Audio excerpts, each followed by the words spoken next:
O que a gente está oferecendo aqui no Arquipélago Imaginário é uma grande experiência sensorial para o público. E é nisso que eu acredito. Eu acho que você pode usar a fotografia para tocar o outro, para emocionar o público, para promover reflexões. Então, essa exposição, para mim, tem esse poder e essa potência. Olá, eu sou Bito Cassundé, curador da exposição, que ocupa 2 pisos aqui no Instituto Moreira Salles, e uma mostra panorâmica da obra do fotógrafo paraense, que celebra nesse ano 50 anos de produção. A exposição ela é dividida por 2 pisos e articuladas em 9 núcleos diferentes e uma cronobiografia. Então o visitante terá a possibilidade de percorrer diferentes momentos de produção de Luiz Braga nas relações entre o preto e branco, a cor, uma técnica que ele desenvolve no início dos anos 2000, que é o Night Vision, e algumas dimensões importantes que atravessam a sua pesquisa e o seu arquivo. Então aqui nós temos 258 imagens, dessas 258, 190 são imagens inéditas de diferentes períodos da produção dele.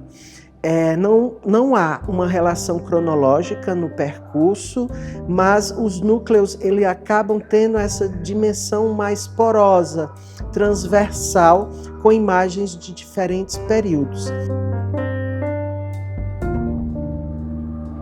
A pesquisa visual de Luiz Braga se interessa pela identidade cultural na região norte do país e se apresenta através do cotidiano ribeirinho na região periférica da capital Belém e se amplia também para as formas arquitetônicas das casas ribeirinhas com as suas formas geométricas que vêm da sabedoria ancestral indígena, também da arte plumária, com as cores, as sementes, e também se faz presente na fé do cotidiano, por exemplo, em cenas do Círio de Nazaré, assim como a pesquisa recente no Marajó demonstra a explosão de cores que a luz equatorial incide no território e se apresenta nas imagens do fotógrafo.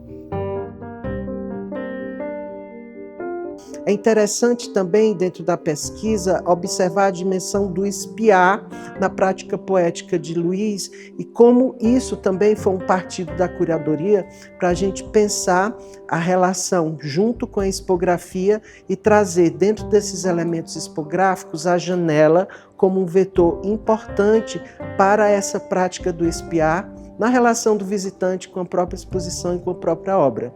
Então, durante esse percurso, nesses núcleos, há diferentes janelas. Essas janelas articulam dentro e fora dos espaços. Você consegue observar galerias bem mais distantes a partir desse espaço e traz essa dimensão do olhar para o outro lugar, do olhar ligeiro, do olhar contemplativo, que tanto interessa a pesquisa e que também traz importantes relações na dimensão da intimidade, principalmente, pensar a relação entre arquitetura, paisagem, a relação entre essa intimidade que vai se articulando através da própria prática do artista na relação com o território.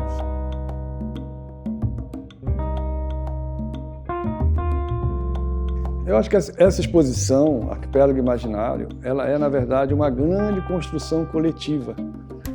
Primeiro que tudo, ela só é possível porque eu condiciono muito bem e guardo o que eu produzi ao longo do tempo.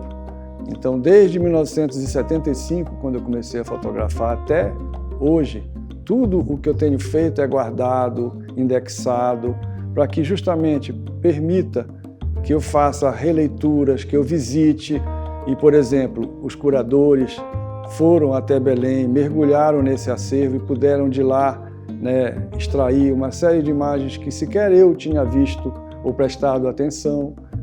Depois fomos ao Rio de Janeiro para fazer testes de cor, para fazer provas de ampliação e que foi muito rico para mim poder ver pela primeira vez algumas imagens que eu nunca tinha ampliado. Então, toda essa construção do design gráfico que dialoga com a visualidade popular da Amazônia, né, até a própria museografia que tem janelas e que tem até uma sanfona no retrato, antirretrato. Tudo isso é uma construção coletiva. O conceito de arquipélago imaginário se apresenta muito menos por uma perspectiva física do que é o território e muito mais por uma gestualidade de uma obra que é construída a partir de muitos interesses e de muitas relações e pessoas. Uma metodologia do artista que se embasa na ida e retorno aos territórios, na convivência com as pessoas, na prática que o artista chama de espiar. É muito comum ver na exposição imagens de objetos que vão ressaltar essa arqueologia da intimidade e da vida comum. Ao mesmo tempo, trata-se de um arquipélago imaginário porque estamos falando sobre a poética desse artista. Então, nesse sentido que a exposição é um convite a entrar na poética de Luiz Braga acerca desses lugares por onde passou e por onde continua passando, a exemplo da pesquisa recente sobre o Marajó que se realiza ao longo dos últimos 15 anos.